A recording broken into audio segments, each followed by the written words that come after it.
তারা চেয়েছেন মধ্যযুগীয় কায়দায় আগুন চারপাশ থেকে আগুন লাগিয়ে যাদের সঙ্গে তাদের মতান্তর তৈরি হয় তাদেরকে পুড়িয়ে হত্যা করা।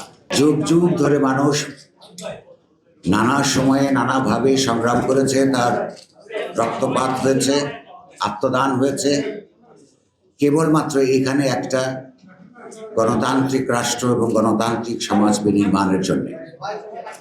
এমন একটা সমাজ যেখানে যে নিজের সমাজ এবং রাষ্ট্রের উন্নততর গণতান্ত্রিক বিকাশের জন্য যার যা ভাবনা, যার যা চিন্তা, সেটা প্রকাশ্যে নির্বিঘ্নে সবার সামনে প্রকাশ করতে পারবেন।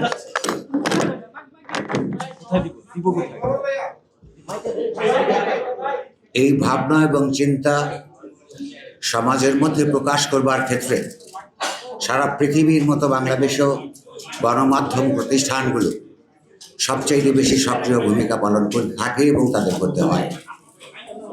আমি বরাবর নিজে বিশ্বাস করেছি, অন্যদের সঙ্গে এই মতামত বিনিময় করেছি যে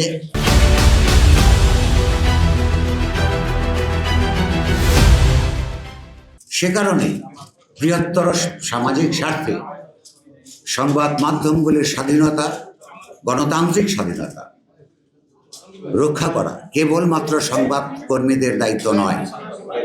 কেননা সমাজের সর্বস্তরের সকল শ্রেণীর জনগণের আশা আকাঙ্ক্ষা তুলে ধরবার জন্য সংবাদ মাধ্যমের উপস্থিতি যদি প্রয়োজন হয়, তাহলে সেই প্রয়োজনে এগুলোকে সুষ্ঠুভাবে বিকশিত হবার এবং সক্রিয় থাকবার জন্য সহযোগিতা দান গোটা সমাজেরই দায়।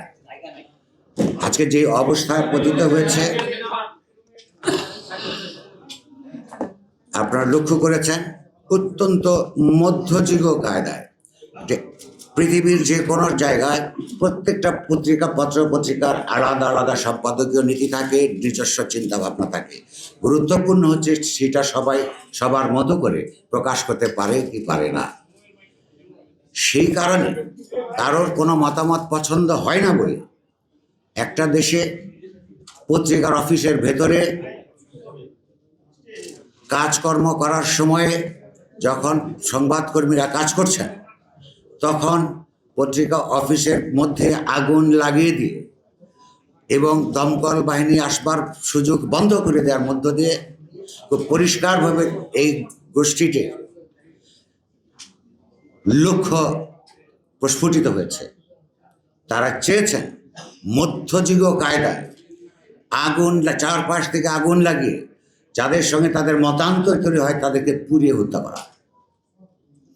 এইটা পৃথিবীর কোনো সমাজ যদি সহ্য করে, যদি সেটা এগিয়ে যেতে দেয়, তার বিরুদ্ধে যদি মাথা উঁচু করে না দাঁড়ায়, শুধুমাত্র সংগঠনগুলি ধ্বংস হবে তা নয়, গোটা সমাজ ব্যবস্থা, সমাজের উন্নতির সমস্ত সম্ভাবনা রুদ্ধ হবে বলে আমরা বিশ্বাস করি।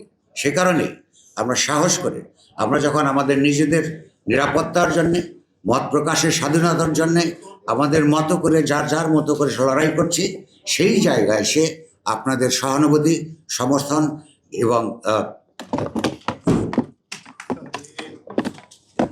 সমর্থনের জন্য আপনাদেরকে আমরা আহ্বান করেছি। অত্যন্ত বিনয়ের সঙ্গে আমরা আশা করব যে এই কাজটা যদি শুধু আমাদের নয় এবং এটা আপনারও, সেইটার জন্য সংহতি জ্ঞাপনের জন্য আপনাদেরকে অনুরোধ করবার জন্যই আমরা আপনাদেরকে ডেকেছি।